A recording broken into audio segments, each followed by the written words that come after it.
For section 1.2, we are looking at observational studies versus designed experiments. Our objectives include distinguishing between those two, observational studies and designed experiments, and then we'll look at types of observational studies. So we start with distinguishing between an observational study and designed experiments and some definitions. We start with an explanatory variable.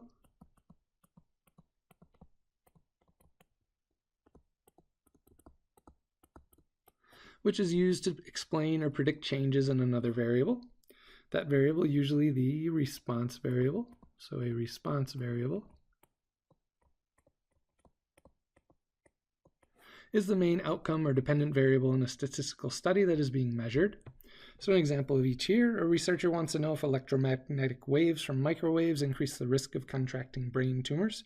Whether or not brain cancer was contracted is the response variable, in response to the level of microwave usage being the explanatory variable.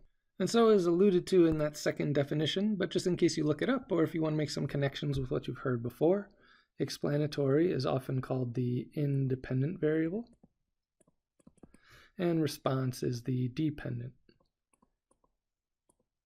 So the response depends on something.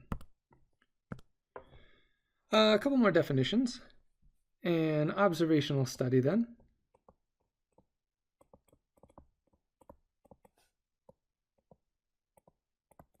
measures the value of the response variable without attempting to influence the value of either the response or explanatory variable.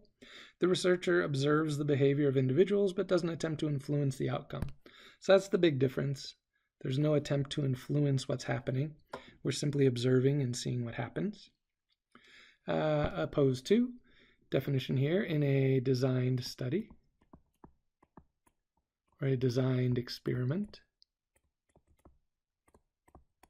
we apply some treatment to manipulate values of the explanatory variable while holding other explanatory variables at fixed values, and then proceed to record the response variable for each individual.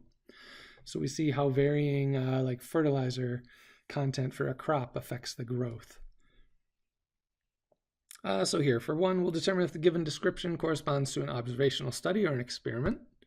In A, we have a clinical trial of the cholesterol drug Lipitor. 188 subjects were given 20 milligram doses of the drug, and 3.7% of them experienced nausea. So in a lot of these, we don't do the designed experiment types in this class. That's optional stuff, but you'll often have a control group, right, who's given no drug, and then we'll have one that's given maybe 10 milligrams, one that's given 20. But the point here is we are giving a treatment and then watching what happens. So this would be a designed experiment.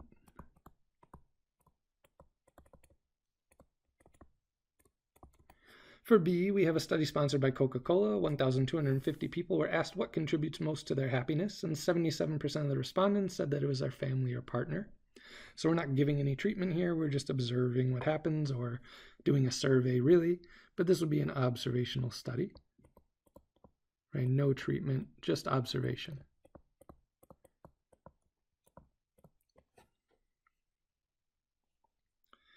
We have a few more definitions as the first chapter goes.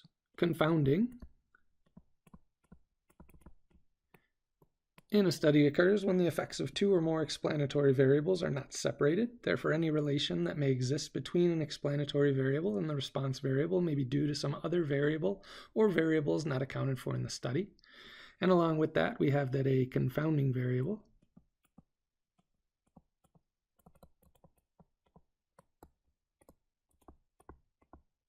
is an explanatory variable that was considered in a study whose effect cannot be distinguished from a second explanatory variable in the study.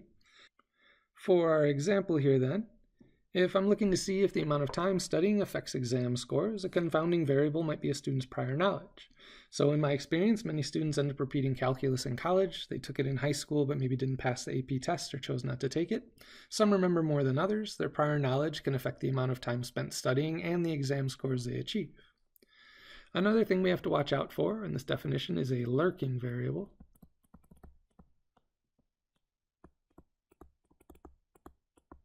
A lurking variable is an explanatory variable that was not considered in a study, but that affects the value of the response variable in the study. So here in the example, in a study to determine whether there's a relationship between drinking coffee and heart disease, a positive relationship was found. However, it turns out that the participants who drank the most coffee were also more likely to smoke, which is a known risk factor for heart disease. So smoking acted as a lurking variable here. It wasn't considered as part of the study, but may have caused this positive relationship to occur. We move into types of observational studies. We've got 3 we're going to look at. Our first, the definition in a retrospective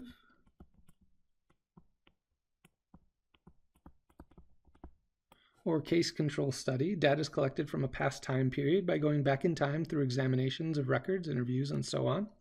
So an example could be determining the rate of lung cancer among a group of smokers and a group of non-smokers. Definition here, in a cross-sectional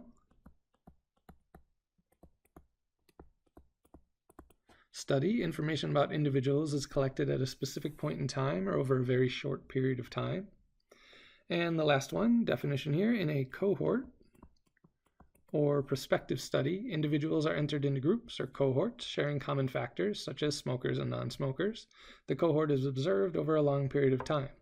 So really we can use that example for all 3.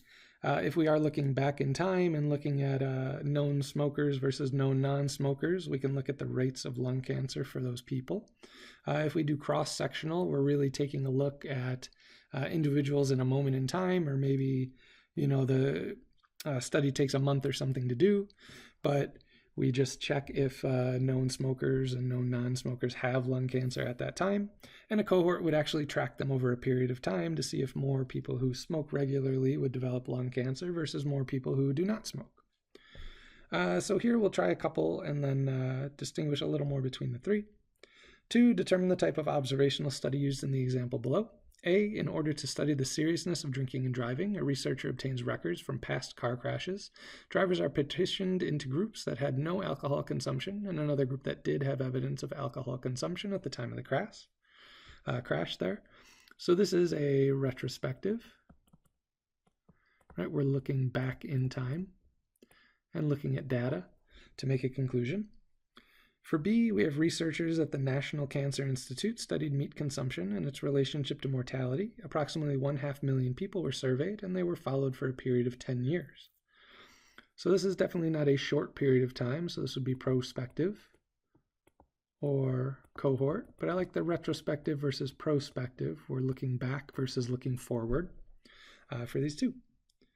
And one note here to finish off, different types of studies have different advantages and disadvantages. So case control studies can be relatively cheap and quick. Those are those retrospective, right? We're just looking up data. If you're working with people, though, instead of looking at records, you're relying on the memories and truthfulness of individuals.